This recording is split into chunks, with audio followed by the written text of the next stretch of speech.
Just going back a little bit. There we go.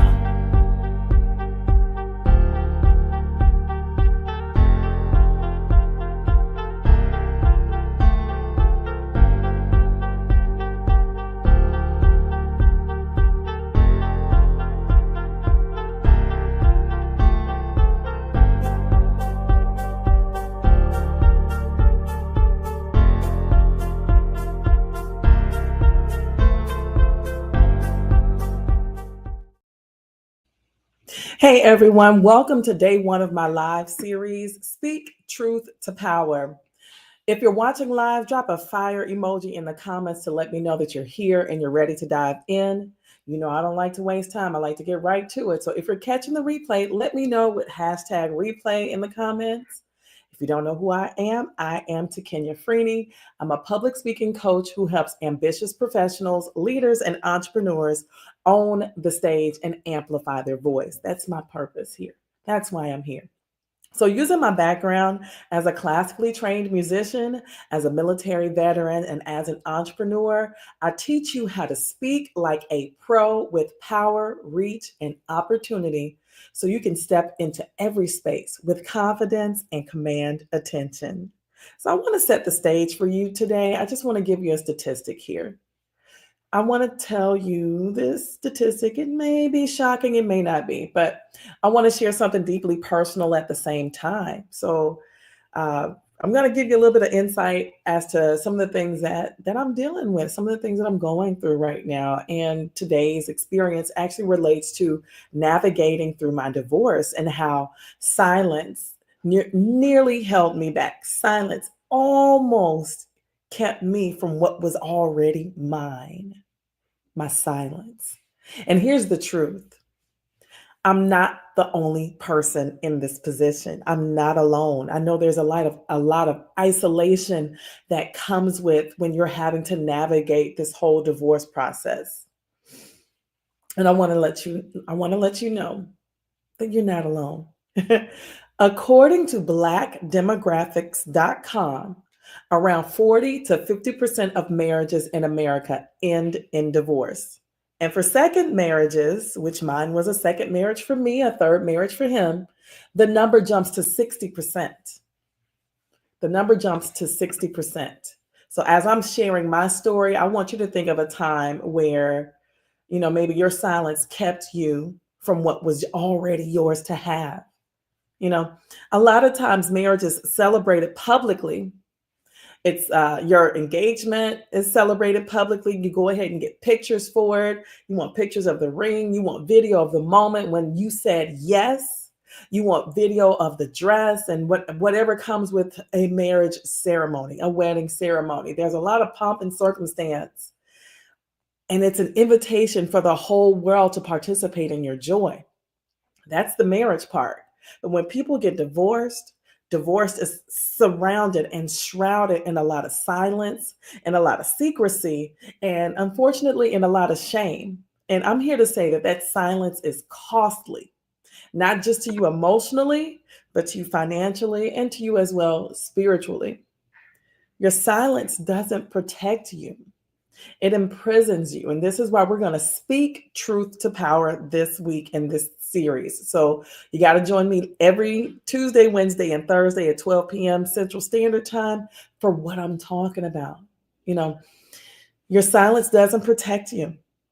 It imprisons you and it keeps you stuck in the fear. It keeps you stuck in the shame. It keeps you stuck in guilt. It keeps you stuck. Silence keeps you stuck. And the cost of silence and how using your voice can help you reclaim the cost of silence is not using your voice to help you reclaim your power, expand your reach, and create opportunities in your life. So, my question for you is to think of it. Think about this now. There's a fly in here. Think about, where do you feel silence has kept you stuck? Just drop a word or a phrase in the comments below. I would love to know. Where has your silence kept you stuck? When has not saying something kept you from something greater? So let's talk about the cost of silence. The cost of silence. Silence isn't free, it's expensive. And I'm not just talking about finances. I'm not, Staying silent impacts your emotional well being, your relationships, and your future opportunities. What staying silent for me looked like was there was weight, literal weight that I could not shake. It was costing me emotionally and it was costing me physically to remain silent. That silence only protected the person who was causing me harm. You have to speak and set yourself free. You have to speak to set yourself free. Silence takes away your power. When you don't speak up, you let somebody else control the narrative. It's their story to tell. It's their story to tell, not yours. And when you don't speak up and you let somebody else control the narrative, those who don't know you, they're going to form their own opinion about you. Now, why does that matter? Because, perception is reality. Somebody else's perception of you is their reality. And in business, you need to know how you're perceived by others. In relationships, you need to know how you are perceived by others. I can tell you that in the beginning of my divorce, staying quiet felt way easier at first. But all it did was make me feel even smaller and less in control. Less in control. I had to speak to set us free. And for many women, especially Black women, this is way too common. I've got a statistic to back this up. So according to blackdemographics.com, 50% of Black Americans have never been married compared to 28% of white Americans. Some of this is tied to systemic barriers that I'm sure we're all well aware of. But a lot of this is about a deeper fear. It's a fear of rejection. It's a fear of not being enough. It's a fear of being vulnerable. It is a fear. Fear is at the root of it. And the opposite of fear is courage. You have to have the courage to speak. When you're silent, your reach is limited. Whether, again, it's in your relationships or in your business or in your close interpersonal relationships, staying quiet keeps people from understanding exactly what it is that you need. And you can articulate your needs. You should have the freedom to do so. But again, that fear keeps creeping back in. That fear keeps creeping back in. So I want to ask you this question as I'm talking to you about how silence can limit your reach.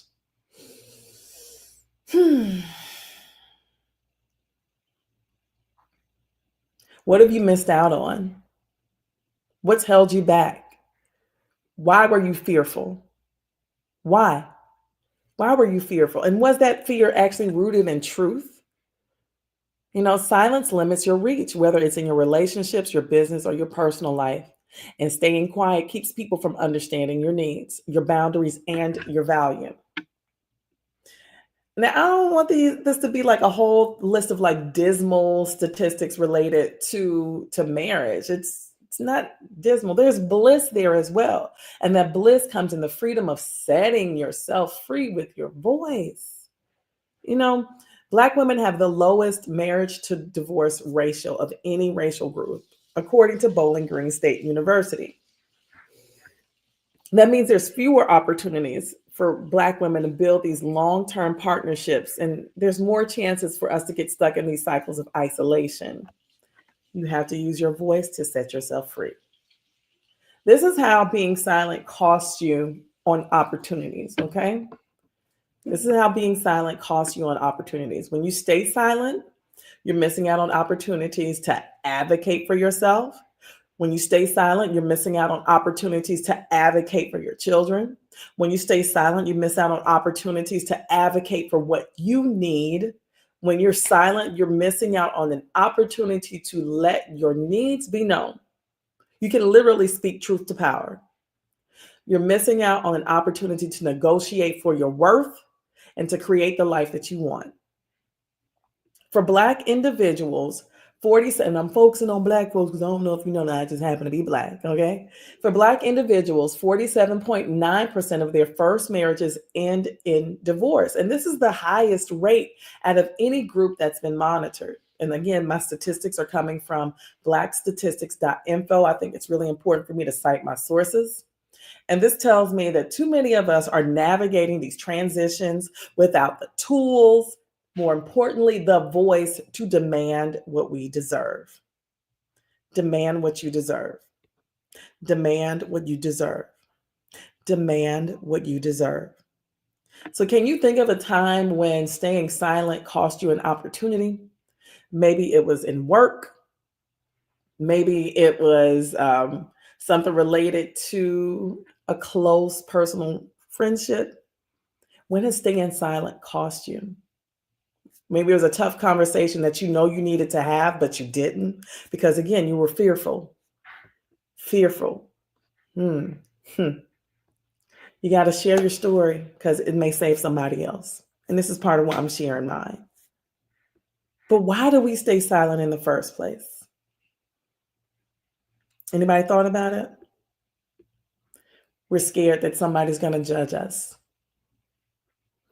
There's a deep fear for many of us related to being labeled as being too much. Raise your hand if you've ever been told that you are too much. I've been told I'm too much by the people who are supposed to be closest to me. Have you ever been called or labeled difficult? And then there's the narrative of the angry Black woman. I'm like, come on, y'all. Like, I just want to live. And for Black women, this is an even more layered mislabeling. Society often pressures us to be strong, that strong Black woman narrative. I want to be soft. I don't always want to be strong. Society pressures us to be strong and quiet and self-sacrificing and avoid kicking up dust. And I'm here to flip over tables and let people know I exist. But staying quiet doesn't protect you from judgment because they're going to judge anyway. It just keeps you from being heard. Staying silent doesn't protect you. It just keeps you from being heard. And you need to be heard. You need to be heard. Oftentimes, we've been conditioned to just endure. Oh, just, go along to get along. Won't be long. We've been conditioned to put the needs of others before our own needs. Take care of the kids, take care of the spouse, take care of the house, but take care of here. Take care of here first. And it's this belief that if you speak up for yourself, you're being selfish. It's this belief that if you speak up for yourself, what you're asking for is unnecessary. And it's why Black women are also the least likely to marry outside of their race. Only 7% of Black women marry a non-Black man. And to be clear, it will always be none other than a brother for me. Not that you asked, but now that you know. 15% of Black men will marry a different race. Totally fine. Whatever floats your boat, whatever's clever. Whatever's clever. And again, this statistic is coming from blackdemographics.com. And so society tries to box us in, but it's time to step out the box. Why are you trying to put me in a box? You don't put baby in a corner. Why are you trying to put me in a box? And I want to know, does this resonate with you? Have you ever held back because you were afraid of being judged? Now I want to teach you how to speak like a pro, because if silence keeps you stuck, your voice is the key to breaking free. If silence keeps you stuck, your voice is the key to breaking free. Now, I thought I had my little thing that said power up here. Anyway, let's talk about power. Everybody say power. Drop the word power below. Your voice is your most powerful tool. When you speak with clarity and conviction, people listen. So go ahead and start by identifying what you need to say and why it matters to you. For me personally, speaking up in my divorce, it wasn't about, it was mainly about reclaiming my self-worth. reclaiming my narrative, being able to tell a new story and a new narration that I was in control of. Your voice has the power to connect. Think about the people who need to hear what you have to say. Think about the people who something bad may happen if you don't say something. Think about the people who need to hear your message and help them. Whether it's one person or a room full of people, your words create impact. You have to speak up and speak truth to power. You have to have the reach. You have to reach the people who need to hear what you have to say. And you also need to take the opportunity, because every time that you speak, it's an opportunity to lead and influence and grow. Whether it's in court, whether it's in the boardroom, whether it's in the classroom, whether it's in your personal life, you have to use your voice to create the future that you want. In conclusion, I'm going to wrap it up. I told you I wasn't going to be with y'all long today. In my divorce, I learned that my silence was holding me back. Who was I protecting in my silence? It certainly wasn't me. But using my voice helped me step into my power. And that's exactly what public speaking does. It helps you step into your power. It's not just for the stage, it's also for the conversations you're having in your living room. It's about advocating for yourself in court. It's about navigating and negotiating at work. It's even about setting boundaries in your relationships. Your voice is your most powerful tool. So, tomorrow, I'm going to be diving into how breaking your silence helps you take control of your narrative so that you can rewrite your story. And we'll talk about how to use your voice to create clarity and momentum. Create clarity and momentum. If you're ready to break free from silence and to speak like a pro, join me in the 30-day speaker sprint. The sprint isn't just about public speaking, it's about owning your space everywhere you go. It's about amplifying your voice, and it's about stepping into your power. And everybody who signs up today, Tuesday, November 19th, I'm going to give you a bonus one-on-one strategy session, because I want you to be able to jumpstart your success. I don't want you to wait. Your voice deserves to be heard. Now, before we wrap up, I want to ask you, what is one step you'll take this week to use your voice? Let me know in the comments. I'd love to hear from you. I'll see you tomorrow for day 2.